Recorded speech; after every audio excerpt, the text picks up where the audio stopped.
Assalamualaikum warahmatullahi wabarakatuh. Waalaikumsalam warahmatullahi Ustadz minta maaf, kenapa ya saya nanya, bukannya kita nggak istiqomah, tapi kenikmatan beribadah itu berubah banget ya kalau segitu Ramadan udah malam takbiran aja kayaknya udah hawanya udah beda lagi gitu. Udah istiqomahin juga tetap Iya. tetap aja nggak bisa nikmat kayak Ramadan gitu. Ibadah Ramadan gitu. Kemarin saya udah berdoa banget. Allah mudah-mudahan nanti nikmatnya sama kalau udah habis Ramadan. Tetap aja nggak bisa nikmat itu. Ya. Baik, makasih. Begitulah ujiannya. Makanya ujian Ramadan itu bukan hanya di Ramadan saja, tapi setelah Ramadan. Sama seperti ibadah umroh. Ujian umroh itu bukan saat ibadah umrohnya, tapi setelah pulang. Dan itu yang paling berat. Maka selalu minta kepada Allah, berusaha semaksimal yang bisa kita upayakan. Makanya Nabi sampai mengatakan, itulah kondisi dari efek ya, athar dari keimanan kita. Yazid wa yanqus. Naik, turun. Assalamualaikum warahmatullahi wabarakatuh. Ini masih tanggal muda, salamnya kurang semangat ya. Baik, salam itu doa. Mudah-mudahan dengan salam tadi kita jadi saling mendoakan. Mudah-mudahan kita semuanya selamat dunia akhirat, disayang sama Allah, diberikan keberkahan. Gak apa-apa duit banyak, yang penting barokah. Setuju kan Bu? Oh, daripada duit sedikit gak barokah kan gak enak. Assalamualaikum warahmatullahi wabarakatuh. Semangatnya sih sudah, tapi jangan sambil marah Bu ya. Bismillah, alhamdulillah, wassalatu wassalamu ala rasulillah wa ala alihi wa sahbihi wa mawalah, la hawla wa la quwwata illa billah. Asyhadu an la ilaha illallah wahdahu la syarikalah wa asyhadu anna Muhammadan abduhu wa rasuluhu alladzi la nabiyya wa la rasula ba'dah. Allahumma salli ala sayyidina Muhammadin wa ala alihi wa sahbihi ajma'in, amma ba'd. Alhamdulillah, puji syukur hanya untuk Allah, Rabb yang telah memberi kita nikmat, memberi kita kesempatan untuk mengumpulkan bekal menjelang kematian. Allah yang memberikan kita kesempatan untuk bersyukur dan mengisi waktu yang Allah berikan ini untuk ibadah. Kita tidak tahu kapan kematian itu datang, tetapi kita yakin bahwa setiap kita pasti akan mengalami kematian. Mudah-mudahan semua yang hadir, kita semua, termasuk guru-guru kita, keluarga kita, Allah wafatkan husnul khatimah. Salam dan salawat tentunya mudah-mudahan senantiasa terlimpah ruah kepada junjungan kita baginda Rasulullah Muhammad sallallahu alaihi wasallam, juga kepada keluarga, sahabat dan umatnya hingga akhir zaman. Tuan Guru Al-Mukarram Al-Mukhtaram Kiai Effendi, mudah-mudahan Allah memberkahi usia beliau dan ilmunya. Mudah-mudahan Allah senantiasa Allah berikan penjagaan untuk beliau dan keluarga, termasuk keluarga besar Masjid Al-Hakim, yakni pengurus masjidnya semuanya, termasuk ibu-ibu yang hadir di sini pun mudah-mudahan senantiasa dalam penjagaan Allah. Kita hidup dalam suasana yang serba tidak pasti, betul ya? Serba tidak bisa kita prediksi, termasuk pandemi ini. Kita gak menyangka pandemi akan terjadi di kita. Dunia ini mengalami pandemi hebat seperti COVID ini di tahun 1918. Dan saya yakin ada yang sudah lahir di situ. Enggak. Jadi pandemi ini adalah pertama dalam hidup kita. Dan sudah ribuan orang menjadi korban dengan wasilah pandemi. Mungkin keluarga kita, orang tercinta kita, jamaah kita mungkin ada juga, tetangga kita, dan masih banyak lagi. Dan mudah-mudahan kita doakan mereka semuanya yang wafat selama pandemi ini diterima iman Islamnya dan menjadi pembuka pintu surga atas kesabaran mengalami pandemi ini. Serba tidak pasti. Termasuk juga keistiqomahan kita. Betul nggak, Bu? Ada yang menjamin kita wafat istiqomah? Belum. Kemarin sempat ramai ya, Ustaz Effendi. Ada seorang doktor di ITB. Pengurus masjid. Allah Rabbi. Subhanallah. Tahun-tahun sebelumnya jadi pembicara tarawih.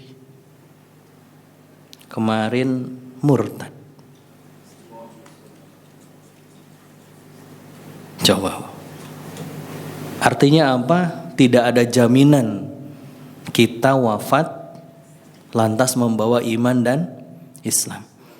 Makanya kita diminta oleh Allah benar-benar dijagain. Wala tamutunna illa wa antum istiqamah.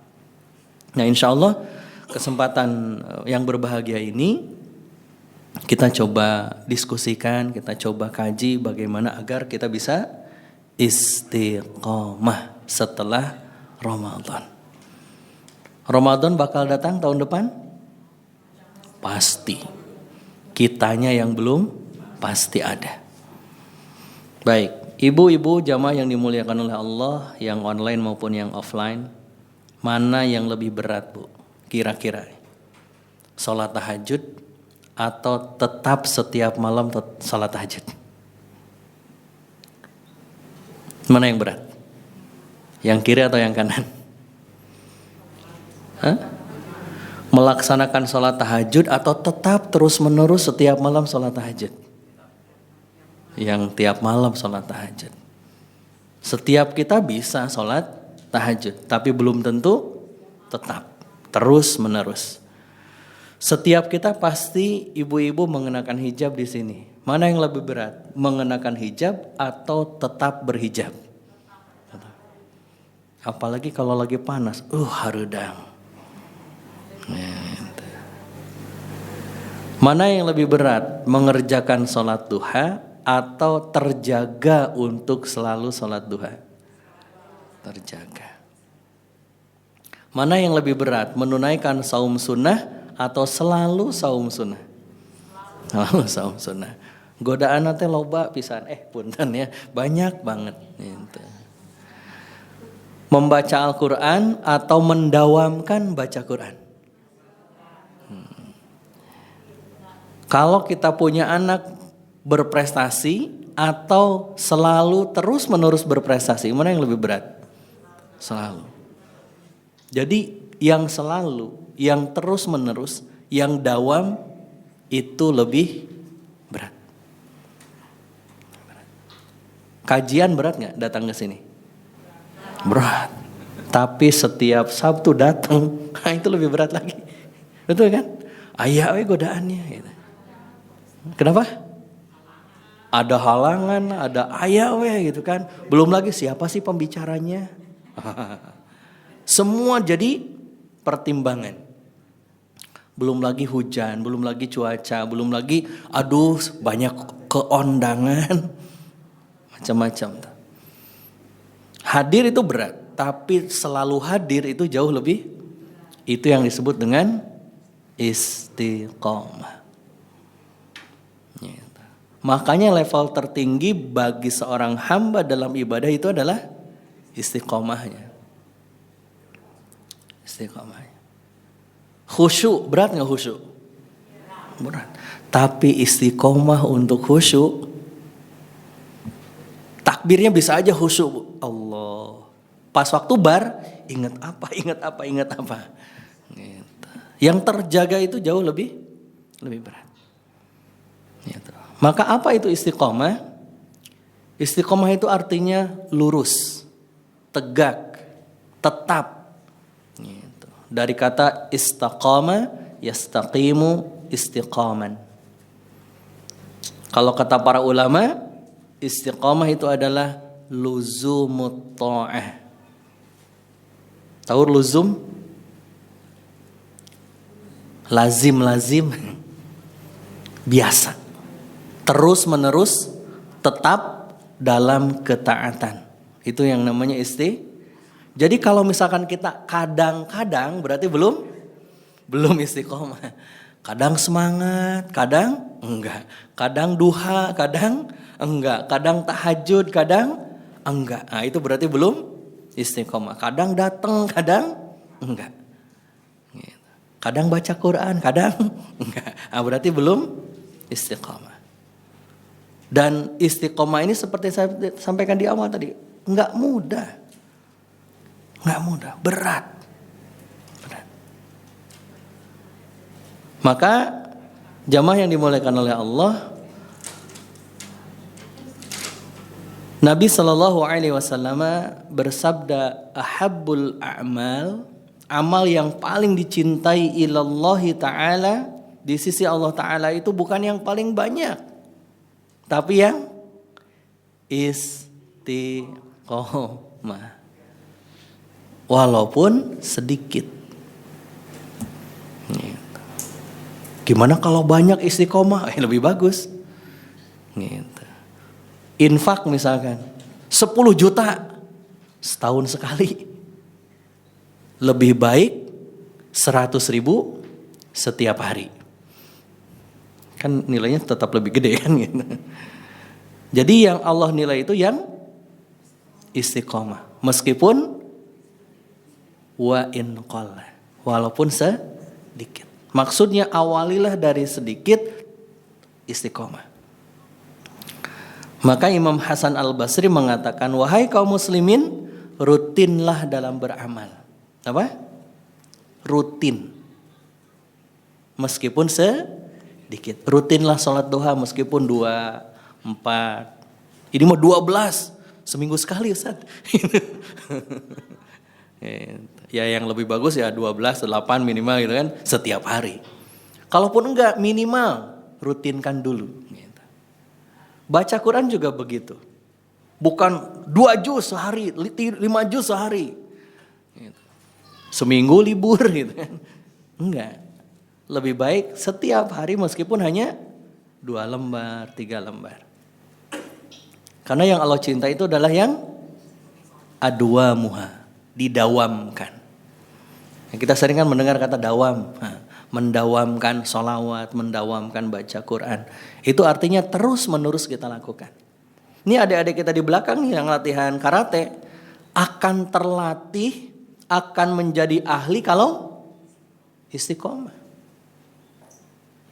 Coba kalau latihannya kadang latihan, kadang enggak, kayak saya dulu, nggak jadi akhirnya. Baru sabuk putih udah gugur, itu maksudnya udah selesai. Gitu. Karena nggak istiqomah. Sama dalam hal apapun. Makanya kalau dalam ilmu training itu dikatakan repetition is mother of skill.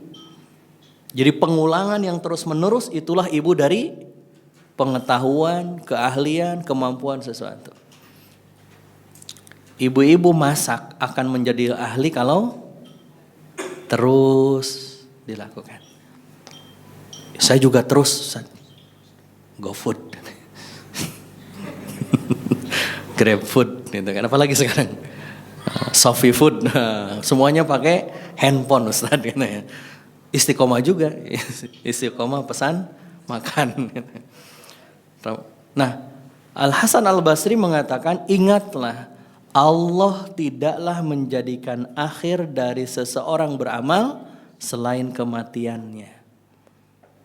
Makanya orang itu diwafatkan sesuai dengan kebiasaannya. Kalau terbiasa baca Quran, insya Allah Allah wafatkan baca Quran. Kemarin ada adik kelas saya, masih lebih muda dari saya. Beliau ngelamar karena udah awalnya di Darul Quran, terus pindah kemana. Terakhir dia bilang sama istrinya, mau ngajar Udah bosen kerja sana sini, mau ngajar aja. Beneran Bi? Ya. Akhirnya ngelamar lah. Terima alhamdulillah. Kemudian dari pihak yayasan itu harus distandarkan bacaan Qur'annya. Maka beliau ikut standarisasi baca Quran. Hari Senin beliau baru baca surah Ali Imran, tiba-tiba bilang sama ustadznya, "Afan Ustadz, telinga saya sakit."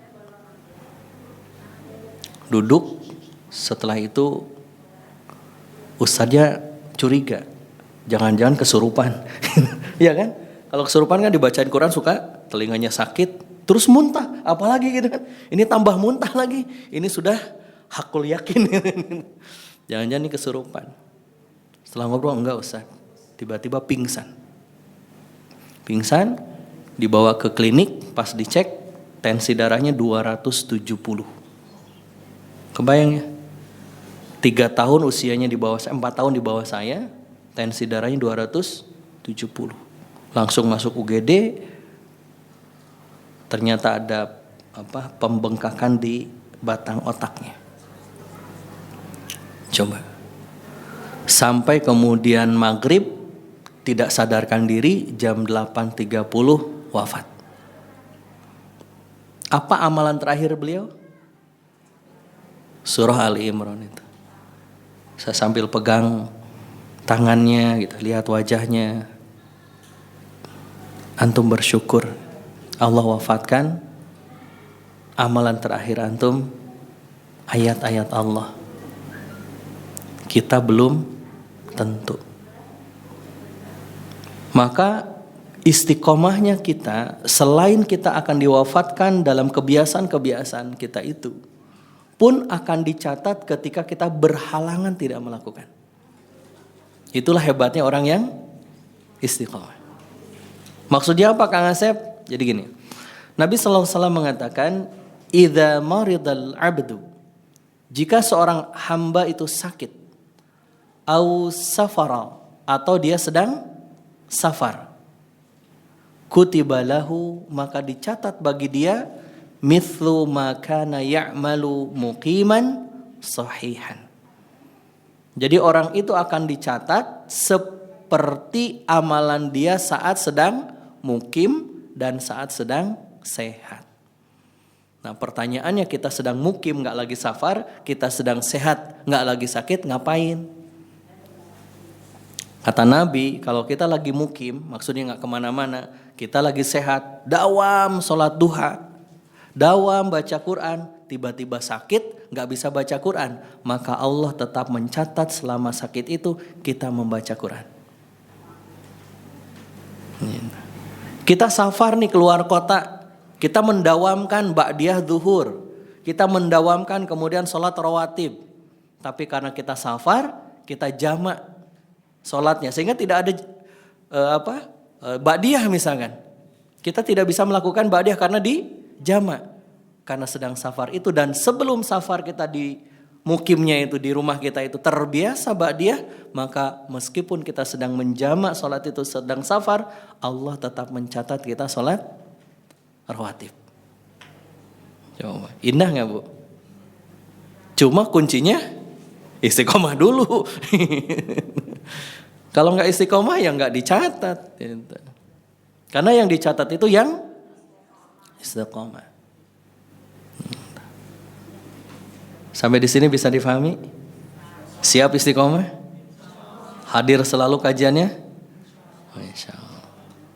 Amin. Mudah-mudahan semuanya istiqomah. Mohon doanya. Saya pun mudah-mudahan istiqomah. Imam Hasan Al-Basri juga mengatakan, jika syaitan melihatmu continue istiqomah dalam melakukan amal ketaatan, maka syaitan itu akan menjauh. Tapi kalau kita kadang sholat, kadang enggak, kadang ini, kadang enggak, setan itu demen sama kita. Dekat terus itu. Mau kajian aja kan, kajian jam berapa? Jam 10. Setan menghalang-halang, udah gak usah datang. Itu siapa sih pembicara juga gak terkenal. Iya, setan kan bisa saja begitu kan? Enggak, datang. Pas mau datang, udah kan jam 10, ini baru jam setengah 10. Nanti aja, paling baru pembukaan. Digoda lagi kan, terus. Sudah datang pun nanti digoda lagi. Teng-teng, ada WA, buka. Tuh, tagihan segera lunasin, bayar. Sekarang awal bulan, nanti kena denda kalau ada aja godaannya. Biar apa? Nggak istiqomah. Gitu.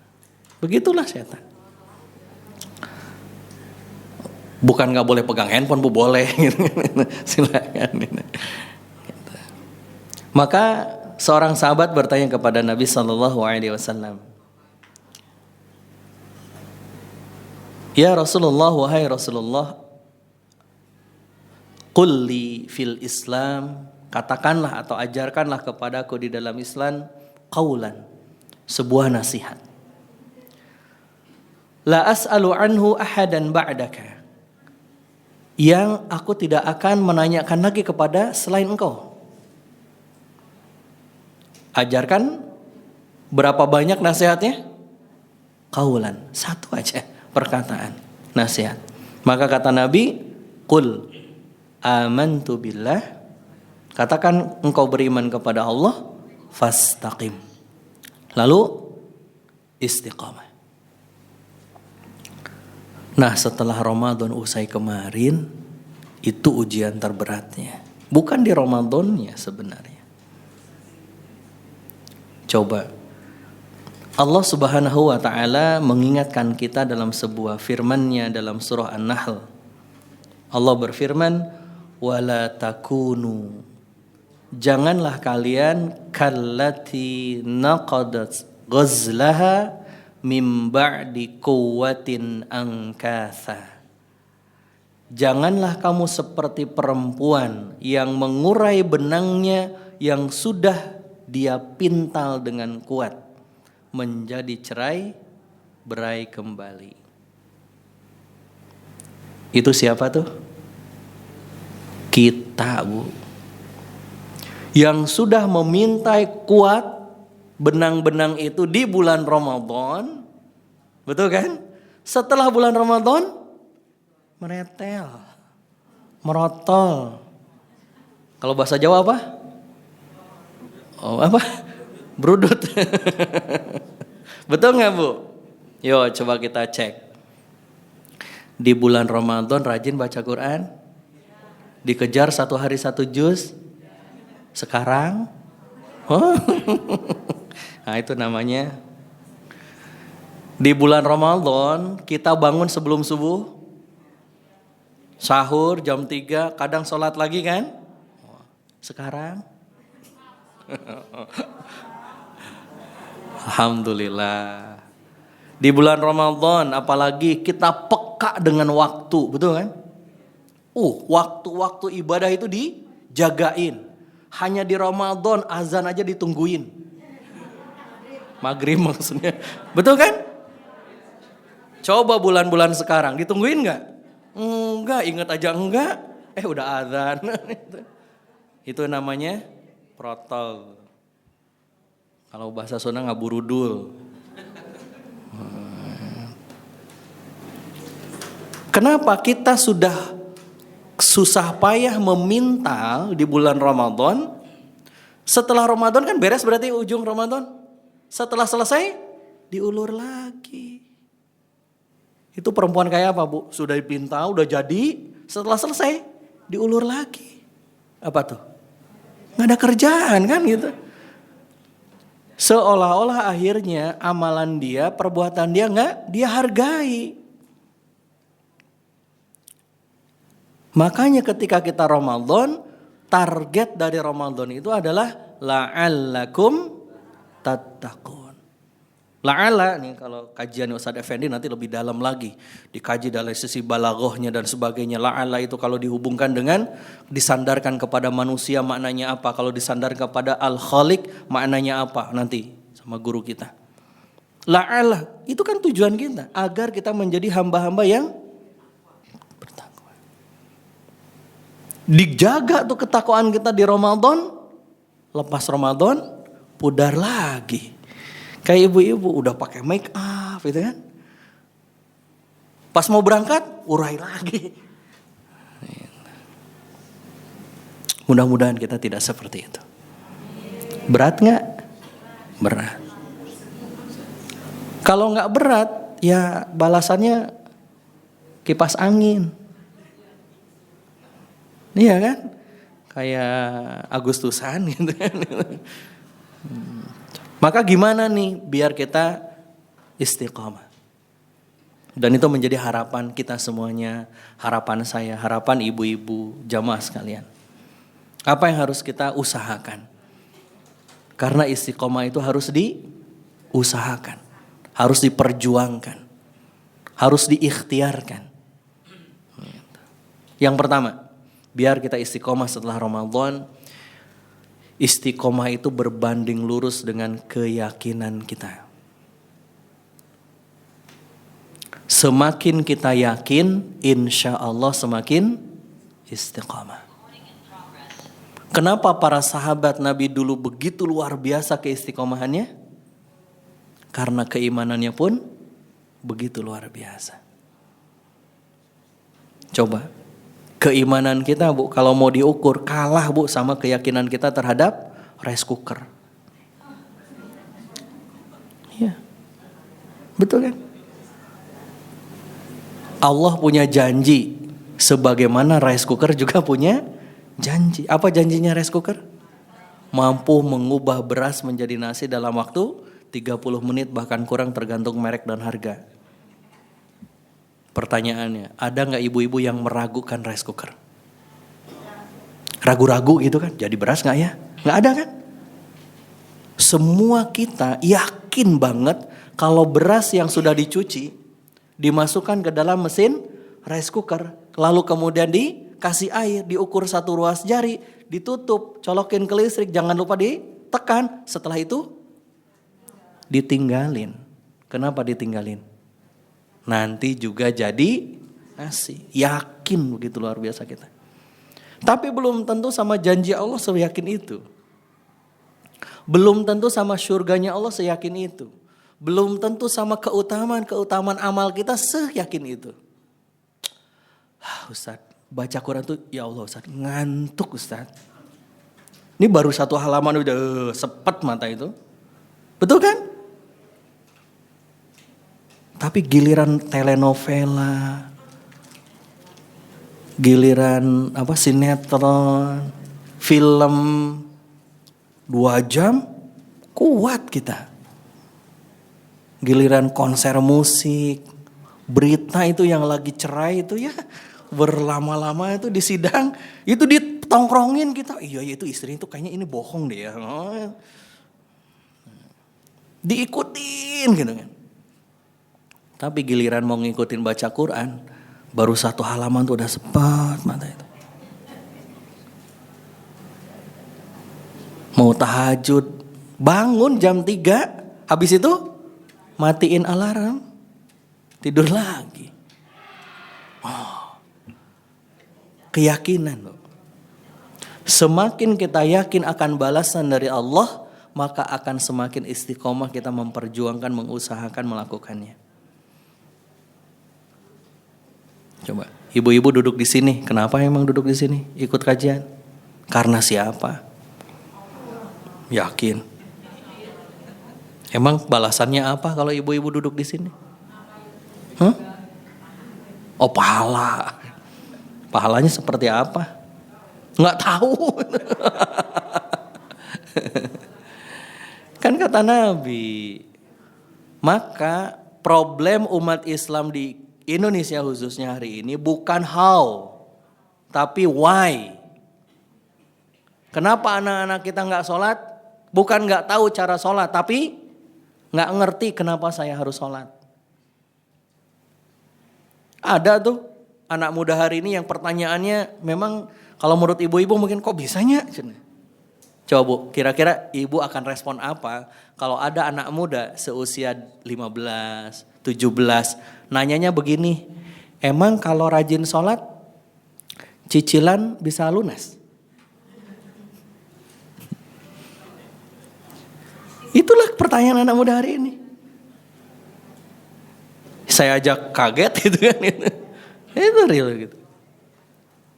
Problem apa tuh?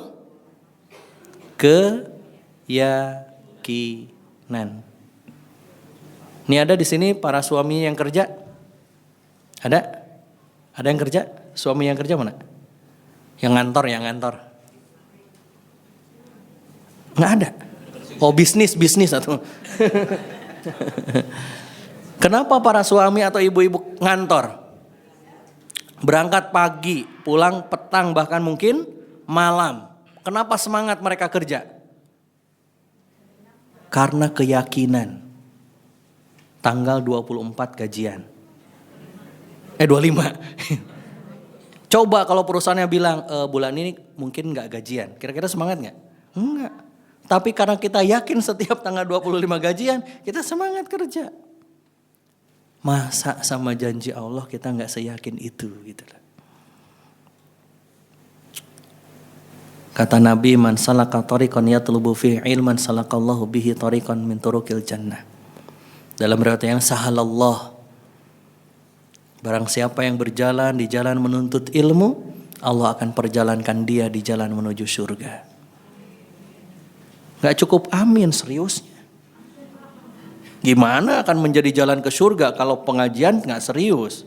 Pengajian gak konsentrasi, terganggu dengan yang lain, apalagi di Zoom, off cam, rebahan.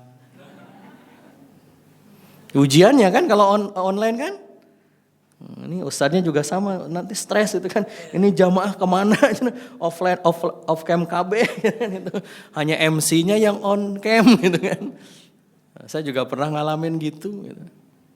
Ya kita husnuzon. Gitu. Keyakinan, Bu.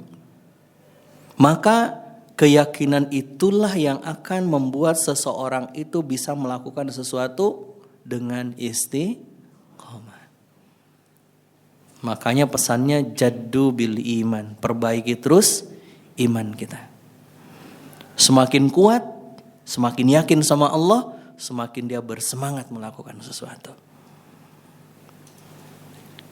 Maka harus dimunculkan why di anak-anak kita, generasi muda. Tahajudnya, kenapa harus tahajud? Baca Quran, kenapa harus baca Quran? Termasuk kita. Dan ketika kita istiqamah, Allah memberikan janjinya kepada kita sebagaimana yang Allah firmankan dalam surah Fussilat ayat 30. Innalladzina qalu rabbunallahu thumma istaqamu tatanazzalu alaihimul malaikah. Sesungguhnya orang-orang yang berkata Rabb kami adalah Allah. Yakin dia sama Allah. Yakin bahwa yang mengatur rezeki dia adalah Allah. Yakin yang mengatur nyawa dia, hidup dia adalah Allah. Sekarang lagi ramai putranya Pak Ridwan Kamil kan yang di mana? Swiss itu. Coba kalau ibu jadi ibunya dia. Ada kalimat yang begitu indah yang disampaikan oleh istrinya Ridwan Kamil. Apa? Ril, mama pulang dulu ke Indonesia. Mama titipkan kamu kepada penjagaan Rabbmu, Tuhanmu, Allah. Coba. Kita pasti akan merasakan kehilangan. Tetapi ujian terberatnya adalah yakin gak bahwa Allah yang maha mentakdirkan atas setiap hidup kita, termasuk anak-anak kita. Betapa banyak orang tua yang gak ridho dengan dipanggilnya anak-anaknya, takdir Allah. Marah sama takdir Allah, gak ridho dengan takdir Allah, gak sabar dengan takdir Allah. Ketika saya masuk masa pandemi tahun 2020, bulan Maret mulai diberlakukan PSBB, lockdown. Saat itulah saya merasakan gimana rasanya menjadi pengangguran. Saya bukan karyawan sebuah perusahaan. yang digaji setiap bulan. Saya bukan ASN yang dapat transfer setiap bulan.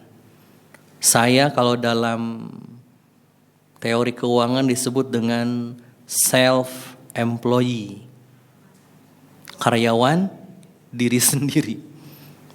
Saya trainer, pelatih, yang penghasilan rumah tangga saya dari ngisi training di perusahaan-perusahaan. Bulan Maret tiba-tiba seluruh jadwal cancel. Seluruh jadwal pelatihan saya mundur gak jelas kapan. Saat itulah saya merasakan gak punya penghasilan, Bu. Disitulah kemudian kita dilatih, diuji sama Allah. Seberapa yakin kita sama rizki Allah. Betul kan? Memotivasi orang biasa, Pak. Menyemangati orang biasa. Sekarang menyemangati diri sendiri. Akhirnya kita gak boleh berputus asa, betul kan? Harus berjuang. Bikinlah kelas online. Itulah kelas online pertama saya. Judulnya apa? Membelah hikmah. Ubah sabar jadi syukur. Itu materi buat siapa? Diri sendiri. Yang sedang kondisi seperti itu, wah Masya Allah gitu kan. Udahlah, bismillah. Yang daftar 65 orang. Hari Sabtu malam. Kelas keduanya Minggu malam. Minggu pagi ini jam 10-an seperti ini. Istri saya teriak dari kamar. Abi, ada apa Mi? Pas dilihat, punten mohon maaf, istri saya lagi hamil. Ya. Saat itu ternyata ketubannya pecah. Kaget kan?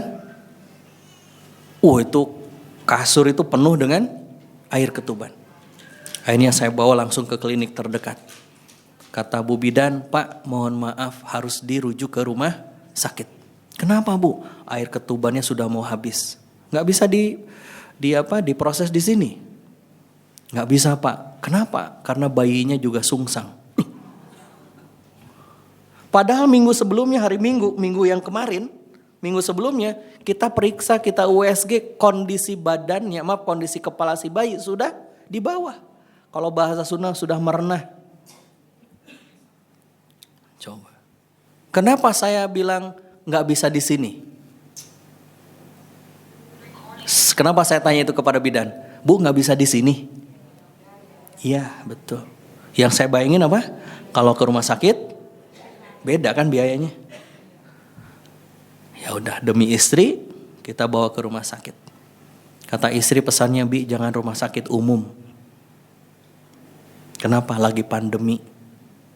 Rumah sakit khusus saja ibu dan anak. Udah mulai itu. Ya mahal.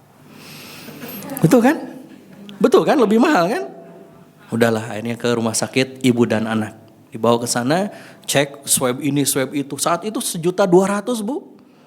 Sampai sekarang tuh masih ngenes Pak. Ya Allah gitu kan. Jauh banget ternyata gitu kan. Udahlah bismillah demi istri dan sebagainya. Itu cek darah aja bisa 5 juta. Akhirnya rawat sana, ke UGD. Seperti biasa kalau pasien di UGD keluarganya di mana? Bukan, di ruang pendaftaran. Betul kan? Daftar dulu gitu kan. Gak bisa langsung ke ruang tindakan. Daftar. Disodorin apa kalau di rumah sakit? Ya. Mau kelas berapa Pak? 1, 2, 3 kan gitu kan. Di sebelah kanan ya kan yang kita lihat sebenarnya harganya. Oh sekian. Udah kebayang tuh. Ya. Tapi sebagai suami yang baik, nanya ke istri. Saya bilang, Mi mau kelas berapa? Kelas 1 sekian, kelas 2 sekian, kelas 3 sekian. Dan luar biasanya istri itu, ini perempuan di mana-mana begini, pinter, cerdas, memilih. Istri saya saat itu tidak menyebutkan angka. Istri saya hanya bilang begini, Bi, sekarang lagi pandemi. Nggak enak kalau sekamar banyakan. Yang sendirian aja ya Bi. Maksudnya apa? Itu mah bukan kelas 1, bukan kelas 2, bukan kelas 3. Itu mah VIP. Ya sudah.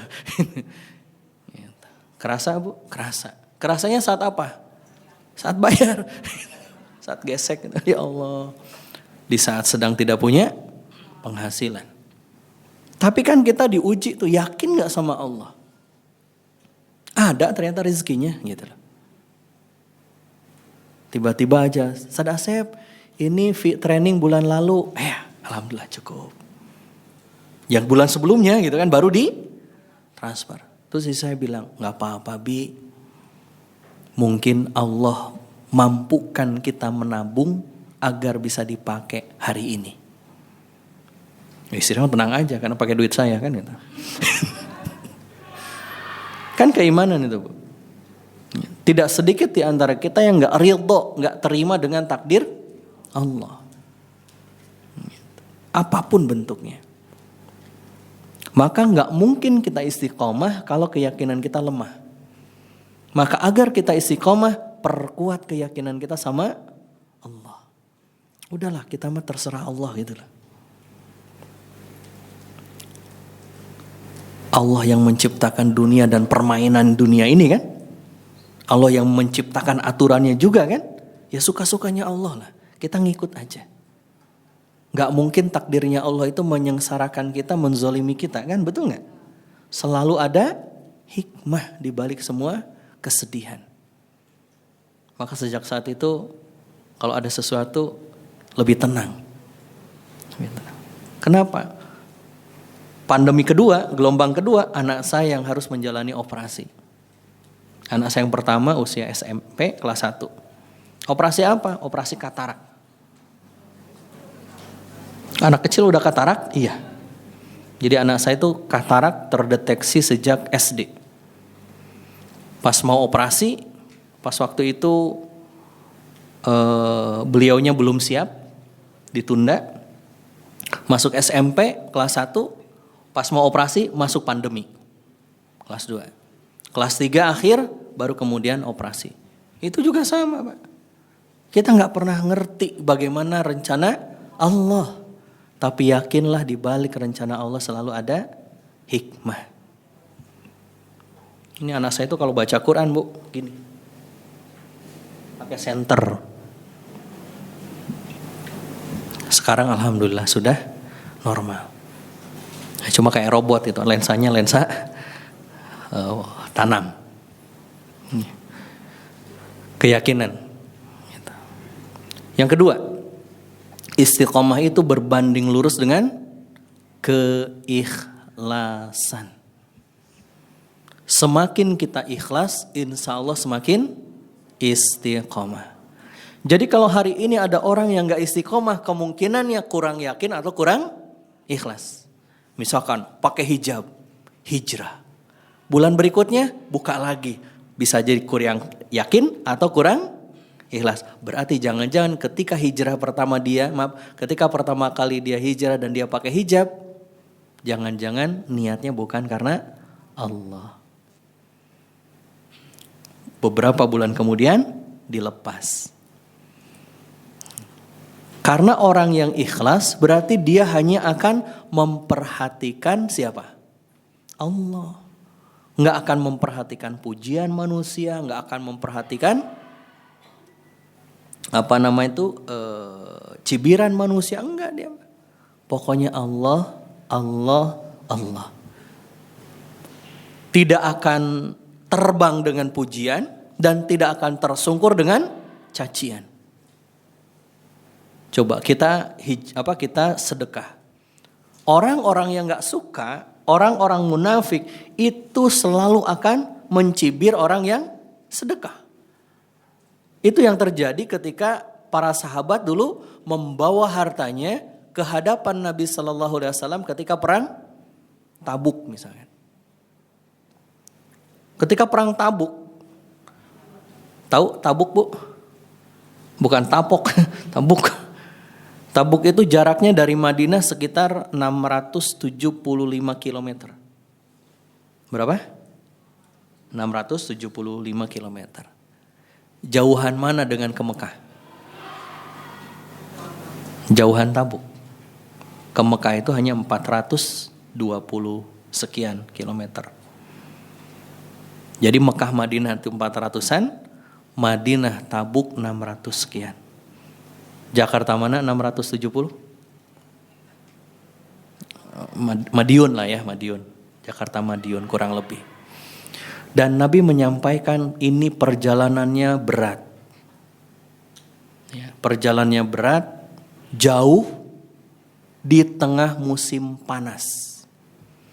Dan saat itu bisa sampai 52 derajat Celcius panasnya. Dan akan menghadapi pasukan yang besar. Pasukan Romawi Bizantium. Maka Nabi meminta para sahabat untuk mempersiapkan bekal.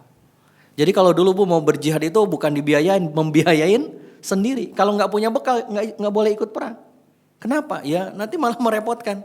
Bawa sendiri, bekal sendiri. Kan banyak yang kurang. Maka para sahabat yang kaya menyumbang. Abdurrahman bin Auf datang dengan 1000 ekor unta. Dengan 1000 dinar. Ribuan dinar beliau infakkan. Kira-kira orang munafik apa bilangnya? Alah, pencitraan. Betul. Nanti Idul Adha Anda bawa sapi gede. Sapi apa? Limosin. Harga ratusan juta dibawa ke Al-Hakim sini. Mau disembelih. Kata yang munafik apa? Dasar orang kaya.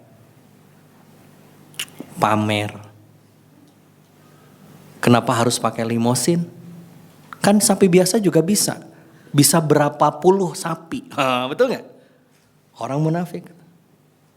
Sama Abdurrahman bin Auf juga kena cibiran orang munafik. Kalau kita terpengaruh berarti enggak ikhlas. Betul kan? Ada Abu Khaysamah datang ke Nabi membawa 1 genggam kurma. Ya Rasulullah, saya hanya punya ini. Kira-kira orang munafik gimana? Sama juga. Infak cuma segitu. Jadi apapun yang diinfakkan akan selalu disalahin. Dan ketetapan kita terus berinfak sangat tergantung dari keikhlasan kita. Baik besar maupun kecil. Lewat keropak. Ya, tadi udah lewat kan keropaknya? Oh, udah. Lewat keropak. Di saku kita ada uang. 2 lembar. 100.000 dan 20.000. 2 lembarnya saja. Kira-kira yang pertama kali terbersit di benak kita akan memasukkan yang berapa? Tergantung. Ada yang melihat atau enggak. Mulai itu, betul kan? Masa jamaah Al-Hakim 20.000, 100.000 dong. Udah mulai itu. Itu benih-benih enggak ikhlas.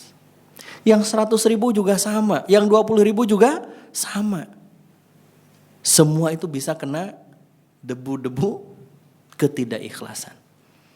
Dan itu yang akan menjadikan seseorang itu istiqomah atau tidak. Maka setelah Ramadan, kalau kita nggak bisa mempertahankan ibadah-ibadah Ramadan, jangan-jangan ketika kita menjalani Ramadan nggak ikhlas.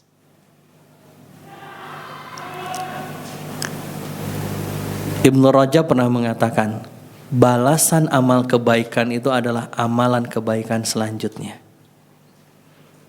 Sehingga para ulama memberikan penjelasan tanda ibadah kita diterima ketika setelah itu kebaikan dilakukan lagi. Jadi cara mengukur Ramadan kita diterima atau enggak ya? Ukurnya gimana? Setelah Ramadan masih bertahan enggak? Makanya kalau kita nih sekarang sebentar lagi pada berangkat haji kan? Kloter pertama udah mulai bersiap-siap. Kita sering mendoakan. Apa doanya? Semoga mabrur. Apa itu mabrur?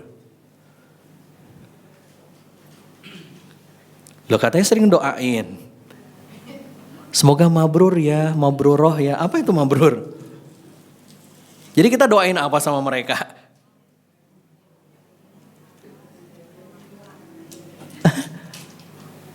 Nah ini kesalahan kita ya. Kita sering mendoakan tapi kitanya nggak ngerti doain apa. Mabrur itu dari kata albir. Tahu albir? Birrul walidain. Apa tuh bir? Berbuat baik. Maksudnya apa mabrur itu? Mudah-mudahan setelah mereka beribadah haji, mereka menjadi lebih baik. Kalau diterima itu makbul. Mudah-mudahan hajinya diterima. Maksudnya makbul tuh diterima. Maka mabrur atau tidaknya seorang berangkat haji bukan di sana. Tapi setelah pulang. Terjaga enggak? Jadi lebih baik atau tidak? Kalau setelah pulang haji, pulang umroh, tetap aja sholatnya malas, tetap aja sedekahnya malas, tetap aja saumnya malas, tetap aja gibahnya rajin.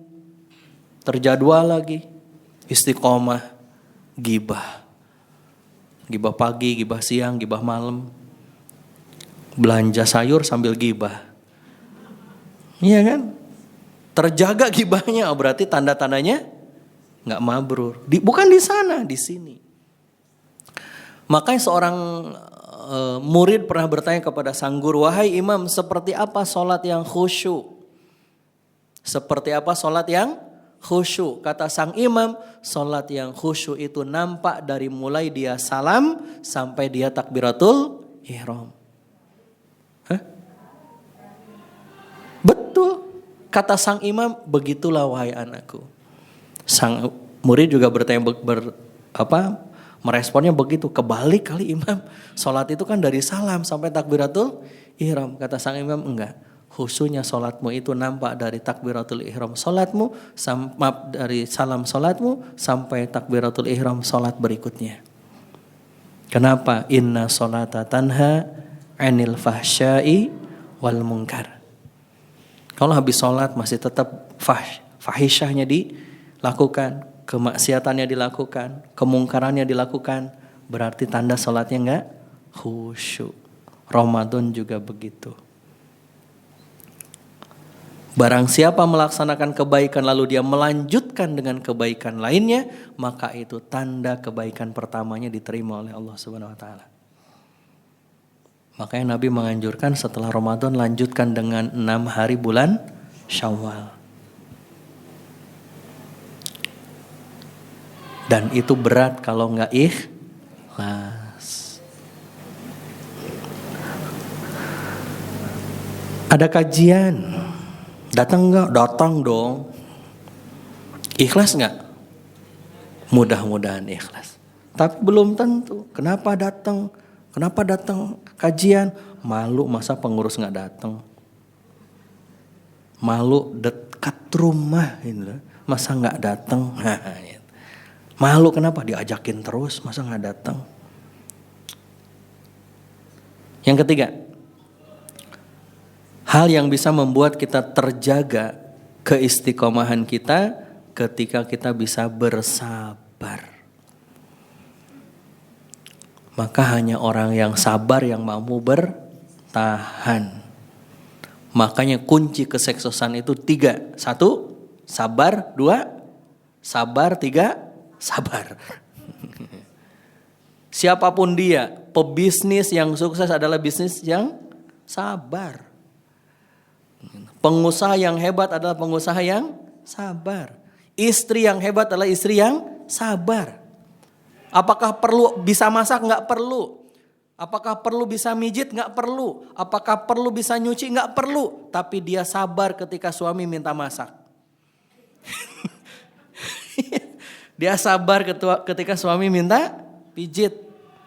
Itu aja. Dan kebanyakan kita enggak sabar. Apa pelajaran dari gambar ini? Di awal kita semangat, di ujung padahal dikit lagi, ya capek, balik. Padahal bisa jadi hadiahnya itu sebentar lagi. Cuma enggak sabar. Seringkali yang membuat kita gagal itu bukan karena nggak mampu, tapi nggak sabar. Seringkali yang membuat kita maksiat itu bukan nggak bisa meninggalkan maksiat, tapi nggak sabar. Nggak sabar pakai riba. Atuh udah gimana Ustadz? Sudah 10 tahun ngontrak Ustadz. Kalau nggak pakai riba nggak bisa punya rumah. Sabar. Ustadz, kalau nggak pakai leasing ya, nggak pakai riba ya nggak bisa punya mobil Ustadz. Sabar. Kenapa orang banyak yang korupsi? Nggak sabar. Duit nih. Bansos dikorupsi. Iya kan? Uang haji dikorupsi, bisa macam-macam. Dan korupsi itu sampai RT RW itu sekarang udah kompak. Gak sabar. Kenapa suami selingkuh? Gak sabar sama siapa? Gak sabar lihat rumput tetangga lebih hijau. Dia gak tahu kalau itu imitasi. Gak sabar. Dan apa yang membuat Allah memberikan hadiah surga? Sabar. Allah Subhanahu wa taala berfirman, Jannatu Aden, surga Aden. Yadkhulunaha, mereka akan memasukinya, waman salaha min abaihim. Enggak sendirian, Bu. Tapi bersama nenek, kakek, moyang mereka yang soleh. Jadi kita bisa nggak masuk surga bersama orang tua kakek nenek kita? Bisa. Asal mereka pun soleh. Tidak hanya atas, samping, wa azwajihim. Dan juga pasangan mereka. Jadi kita bisa masuk surga bersama suami? Bersama istri? Bisa. Tidak hanya bersama pasangan kita. Wa dzurriyyatihim. Dan juga anak keturunan kita. Anak, cucu, cicit, jangkawareng, udek-udek. Ke bawahnya apa lagi? Ada istilahnya tuh. Semua bisa tuh. Kalau semua ini sabar. Sabar untuk taat kepada Allah. Makanya di akhir ayat ini, mereka semuanya disambut oleh malaikat di pintu-pintu surga sambil mereka mengatakan para malaikat itu, Salamun alaikum bima sabartum. Selamat ya, selamat ya. Karena selamat udah bisa masuk surga. Karena apa? Sabartum. Karena kesabaran kalian dulu di surga, kesabaran kalian sholat, kesabaran kalian pakai kerudung, pakai hijab. Perlu kesabaran kan?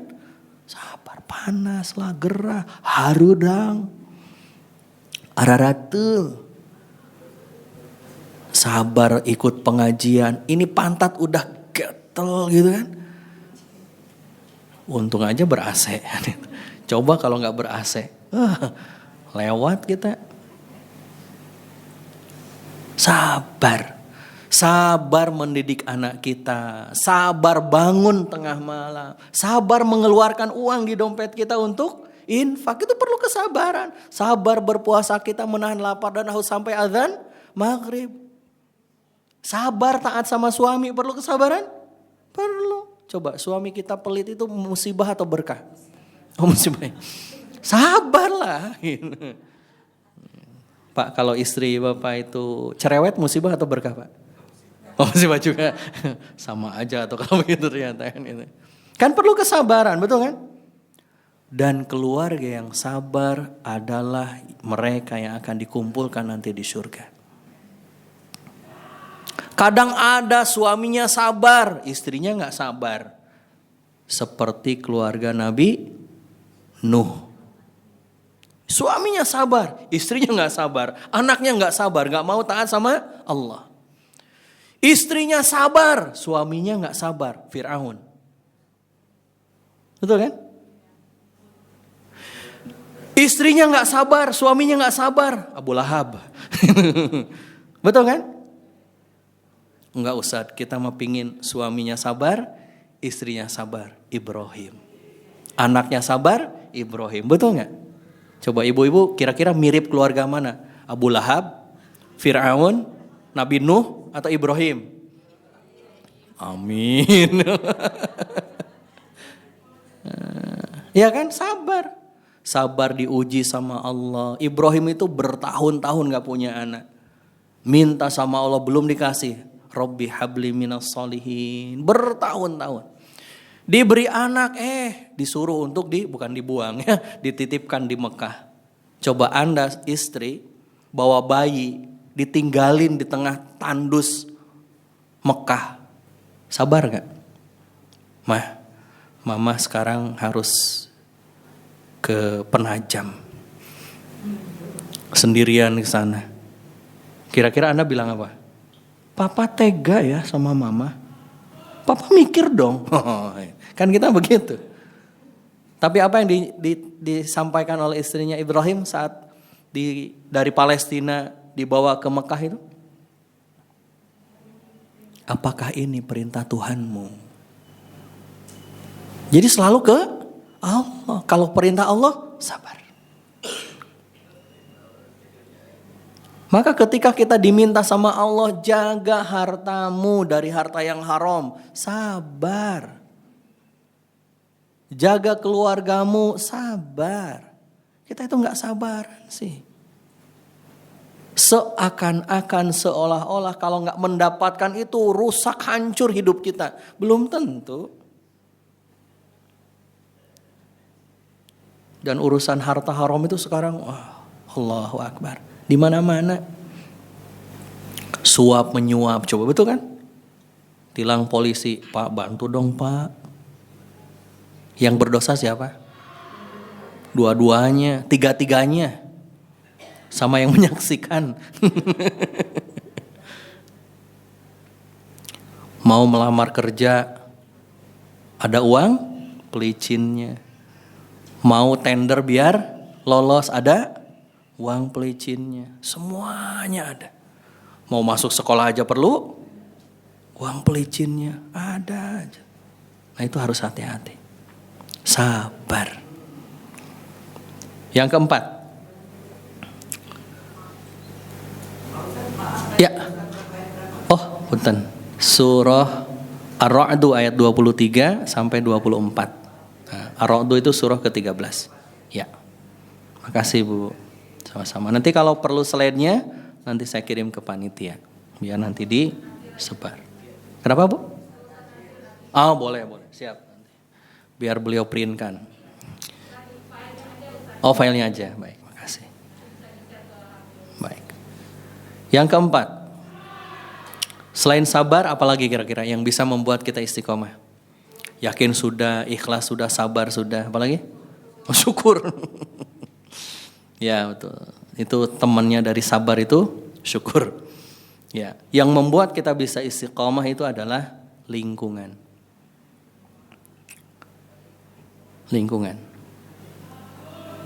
Kenapa? Karena salah satu yang membuat seseorang itu rusak adalah temannya, lingkungannya.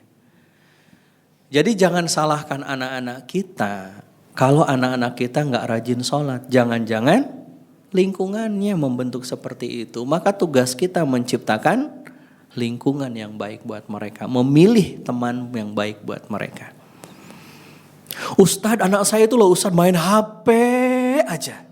Itu tandanya anak kita sudah berteman dengan HP tapi gak berteman dengan ibu.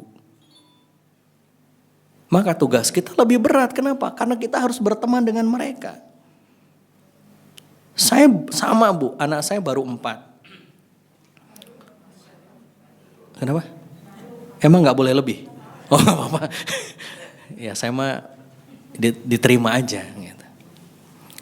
Anak saya yang pertama SMA kelas 1, anak saya yang kedua SD kelas 6. Mereka ini kan selama pandemi sekolahnya online. Ya online, apalagi yang SD. Dan saya merasakan bagaimana kalau nggak hati-hati gadget itu bisa menjadi racun bagi anak-anak kita. Kenapa kok anak kita keracunan sama gadget? Karena bapak dan ibunya juga sama. Mainin HP, di dapur main HP, di kamar main HP. Habis sholat, Assalamualaikum, langsung buka HP. Mending kalau buka aplikasi Quran, WA yang dibuka. Teman melihat tuh, bapak juga gitu, ibu juga gitu. Nah kemarin itu anak saya merasakan betul bagaimana efektifnya sebuah aturan di dalam rumah. Jadi saya kan membuat aturan kalau main HP itu nggak boleh di kamar. Dan anak saya nggak dikasih handphone. Kalaupun ada di rumah itu lebih dari 2 harus izin pinjem ke orang tua. Jadi status HP-nya adalah status orang tua. Anak pinjem. Sekarang kan enggak kan? Anak-anak itu masing-masing punya SD masih sudah pegang HP. Pinjem. Buat apa nak? Buat ini Abi. Oh ya silahkan. Beli tablet juga sama. Ini bukan tablet kamu, ini tablet Abi dan Umi. Kamu boleh pakai buat sekolah. Pakailah tablet buat sekolah. Ternyata kan ada tablet, ada laptop. Dia di tabletnya dia belajar, dengan gurunya di laptopnya nonton. Nonton YouTube. Astagfirullahaladzim. Tapi kan ya Allah gimana ya gitu. Akhirnya saya bilang, nah kalau lagi belajar nontonnya stop. Kalau mau nonton nanti saat istirahat silahkan. Dan nontonnya pakai TV aja. TV saya nggak pakai antena sehingga nggak ada acara-acara TV. Jadi hanya connect ke internet. Bareng sama adik-adik. Rebutan sama adiknya kan gitu. Ramai lagi gitu. Tapi ternyata kalau kita edukasi terus, ada hal positif yang bisa mereka maksimalkan dengan gadget. Itulah teman. Dan saya setelah itu, setelah Ramadan kemarin, saya kaget.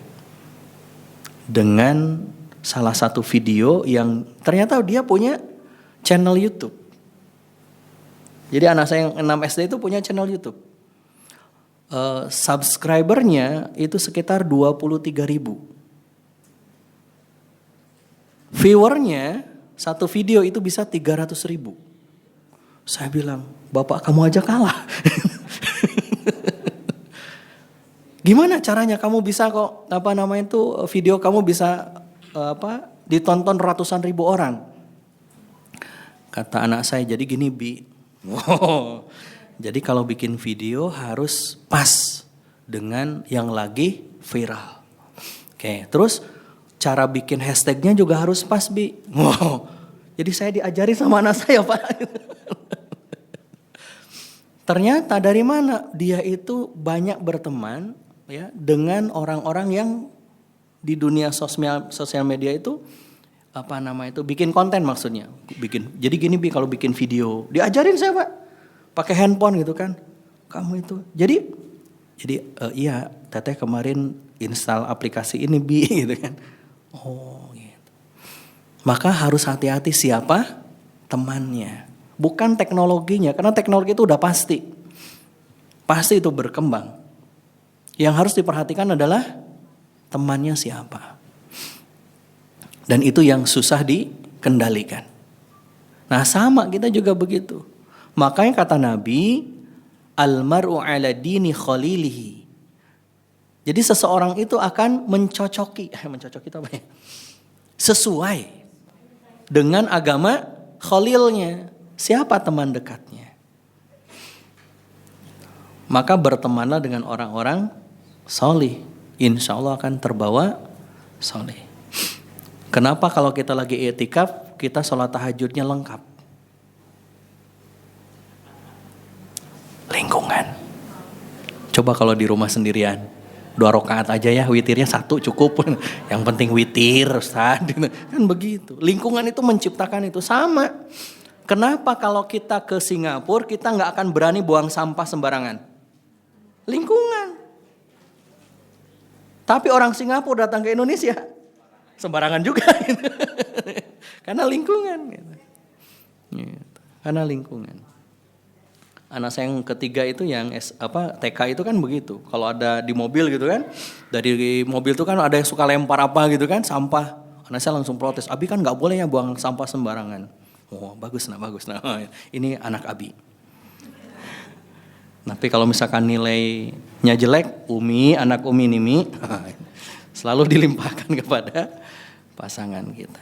Teman, maka mudah-mudahan ini kita berteman di sini, bersilaukhuwah di sini, ini komunitas di sini, ini lingkungan yang kondusif, maka jaga itu karena nggak akan bisa istiqomah ketika kita sendirian. Berat.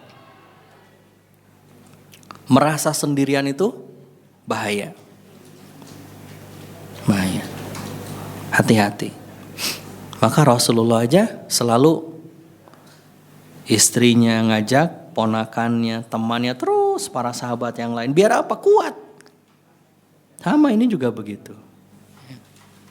Itu yang keempat. Nah yang terakhir, kira-kira apa? Betul sekali. Belum. Yang terakhir, yang kelima, kunci kita istiqomah itu senantiasa minta sama Allah agar kita diistiqomahkan. Yuk, kuis. Apa doa istiqomah, minta istiqomah? Coba. Apa doanya?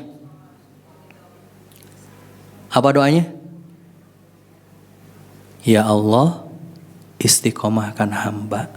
Nah itu doanya. Susah amat mikirnya.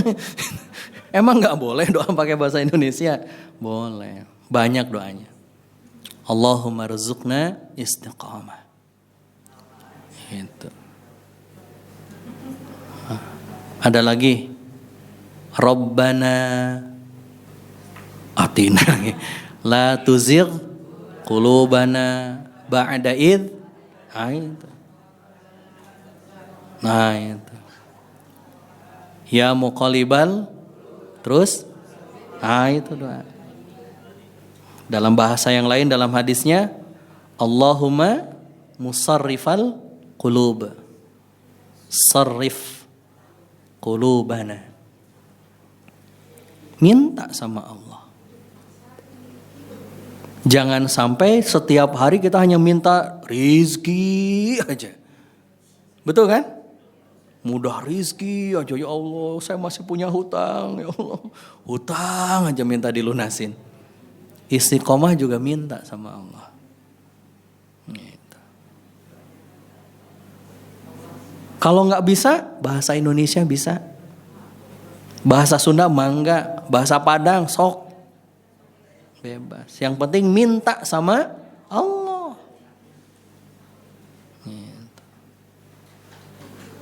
Coba.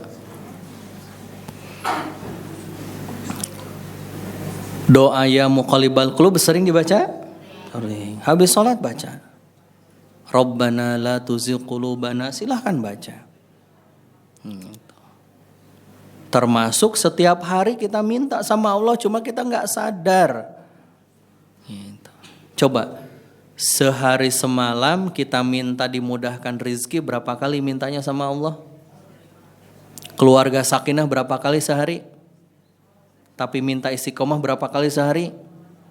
17. Cuma kitanya aja gak sadar. Ihdinas siratal mustaqim. Ya Allah, tunjukkan kepadaku jalan yang lurus. Biar kita tetap di situ. Cuma gak sadar aja kan, kalau kita sedang doa, minta sama Allah. Mudah-mudahan kita semuanya bisa istiqomah. Kalau Allah sudah memudahkan istiqomah, insya Allah jadi mudah. Karena kita gak punya kekuatan untuk bisa istiqomah tanpa pertolongan Allah. Bahkan kita pun bisa hadir di sini kajian, semuanya karena karunia Allah. Maka Ramadan boleh saja pergi, tapi spirit ibadahnya gak boleh berhenti. Wallahu alam bishawab. Terima kasih ibu-ibu sekalian. Kalau ada yang mau disampaikan, ditambahkan mungkin. Ustaz Effendi, Pak Kiai mau menambahkan, silakan. Tafadhal.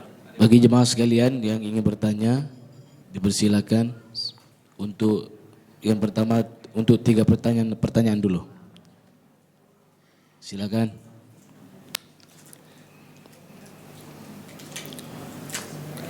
Ada yang tidak mau bertanya? Oh, di belakang, Ustaz.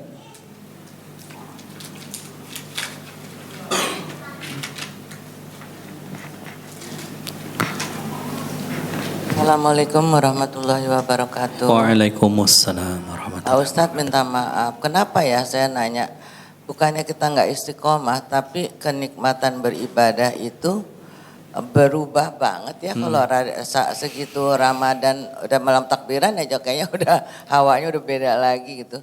Udah di istiqomahin juga tetap Iya. tetap aja nggak bisa nikmat kayak Ramadan gitu. Iya. Di Ramadan gitu loh. Kemarin saya udah berdoa banget. Ya Allah mudah-mudahan nanti nikmatnya sama kalau udah habis Ramadan. Gitu. Tetap aja nggak bisa nikmat itu. Ya. Baik, makasih. Begitulah ujiannya. Makanya ujian Ramadan itu bukan hanya di Ramadan saja, tapi setelah Ramadannya. Sama seperti ibadah umroh. Ujian umroh itu bukan saat ibadah umrohnya, tapi setelah pulangnya. Dan itu yang paling berat. Maka selalu minta kepada Allah. Berusaha semaksimal yang bisa kita upayakan. Gitu. Makanya Nabi sampai mengatakan itulah kondisi dari efek ya, athar dari keimanan kita. Yazid wa yanqus. Naik, turun. Saat Ramadan itu kan puncak-puncaknya itu kan, ibadah gitu, gitu kan. Lepas Ramadan, gitu kan. Gitu. Nah, maka dipertahankannya dengan apa? Kalau guru kita mengajarkan doa untuk bisa melaksanakan amal ibadah. Apa doanya? Allahumma paksain aja. Memang perlu dipaksa. Gitu. Ramadan kenapa kita bisa begitu luar biasa ibadahnya? Karena diri kita memaksa kita kan? Betul. Nah, rasa itu yang harus dihadirkan setelah Ramadan. Pokoknya paksain. Tapi kan lagi gak semangat Ustadz, paksain. Nanti gimana kalau lagi gak mood? Gak apa-apa, paksain aja. Gitu. Karena kalau sudah dipaksain, akan menjadi irama. Tadi repetition. Apa? Pengulangan. Dan pengulangan itu perlu dipaksa. Jadi betul, ini pasti ujiannya begitu. Setelah Ramadan langsung maka kita perlu membangun, memaksakan diri kita. Makanya kata para ulama, segera lakukan sebelum setan memalingkan kita. Jadi kalau sudah ada niat, segera tuntaskan, segera beresin. Jangan ditunda. Kalau ditunda, udah lewat. Gitu Bu. Allah a'lam bishawab. Mudah-mudahan kita bisa terus bersemangat lagi untuk menjaga ibadah pasca Ramadan. Allah a'lam bishawab. Cukup? Silakan bagi ibu sekalian yang mau bertanya lagi. Udah pada paham semua kayak Ustaz? Alhamdulillah. Ya tinggal diamalinnya ya yang berat.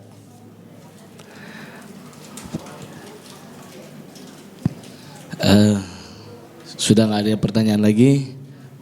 Mari sama-sama kita tutup. Kita minta pada Tuan Guru kita untuk menutup pengajian kita pada hari ini. Ibu, baik ibu-ibu kita berdoa dulu. Ya, silahkan dikondisikan dulu. Ya, baik, kita berdoa dulu. Doa yang diterima itu adalah doa yang khusyuk. Cirinya yang khusyuk itu adalah hudurul qalbi, hadirnya hati. Kalau bahasa anak muda sekarang, mindfulness. Nah, bahasa kita mah khusyuk. Nggak perlu pakai istilah-istilah lain. Kita sudah punya istilah sendiri. Bi barakati umul Quran. Al-Fatihah. A'udzubillahi minasyaitonirrajim. Alhamdulillahirabbil alamin arrahmanir rahim. Iyyaka na'budu wa iyyaka nasta'in. Ihdinas siratal mustaqim. Shiratal Allahumma salli ala sayyidina wa habibina wa syafina ya maulana Muhammad wa sallim wa radiyallahu baraka an kulli sadatina rasulillahi ajma'in. Alhamdulillahi rabbil alamin hamdan syakirin hamdan na'imin hamdan yuafi ni'amahu wa yukafi'u mazidah. Allahumma rabbana wa lakal hamdu kama yanbaghi li jalali wajhikal karimi wa 'azimi sultanik. Allahumma ighfir lil mu'minina wal mu'minat wal muslimina wal muslimat al ahya'i minhum wal amwat innaka sami'un qaribun mujibud da'wat. Allahumma salimna wal muslimin wa ahlikil kafarataka wal musyrikin wa damir a'da'aka a'da'ana wa a'da'ad din. Allahumma ighfir lana wa liwalidayna warhamhum kama rabbawna shighara. Rabbana taqabbal minna innaka antas sami'ul alim wa tub 'alaina innaka antat tawwabur rahim. Rabbana zalamna anfusana wa illam taghfir lana wa tarhamna lanakunanna minal khasirin. Rabbana la tuzigh qulubana ba'da idh hadaitana wa hab lana min ladunka rahmah innaka antal wahhab. Allahumma rzuqna istiqamah. Allahumma rzuqna istiqamah. Duhai Allah, siang hari ini kami berkumpul di salah satu rumah-Mu yang mulia. Izinkan hamba ya Rabb memuji-Mu dan mengagungkan nama-Mu.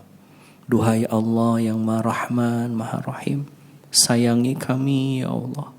Rahmati kami ya Allah. Rahmati pasangan kami, anak-anak kami, orang tua kami ya Allah. Maafkan dosa dan kesalahan kami ya Allah. Maafkan dosa kepada kedua orang tua kami. Maafkan dosa kepada pasangan kami ya Allah.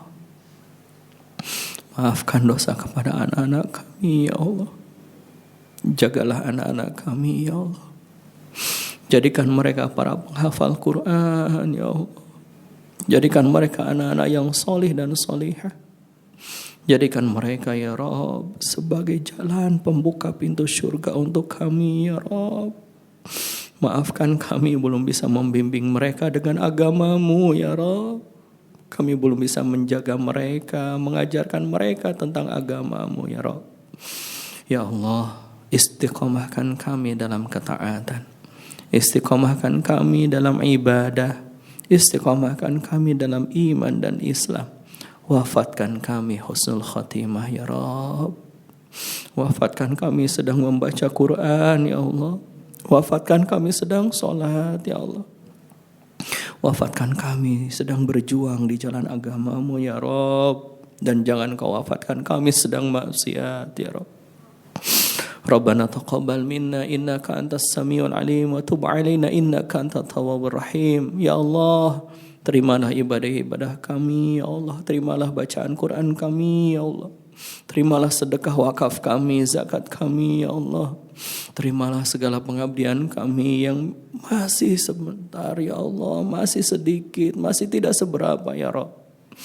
Rabbana ya Tuhan kami, izinkan kami ya Allah berkumpul bersama keluarga kami tidak hanya di dunia tapi juga di surga-Mu nanti ya Rabb.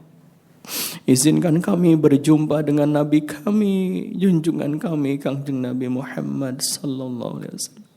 Izinkan kami memandang wajahnya ya Rabb. Izinkan kami ya Allah berdampingan dengannya ya Rabb di surga nanti ya Rabb. Rabbana zalamna anfusana wa illam taghfir lana wa tarhamna lanakunanna minal khasirin. Ya Allah, maafkan atas kezaliman diri kami ya Allah. Maafkan atas segala kemaksiatan yang kami lakukan ya Allah. Rabbana hablana min azwajina wa dhurriyyatina qurrata a'yun waj'alna lil muttaqina imama.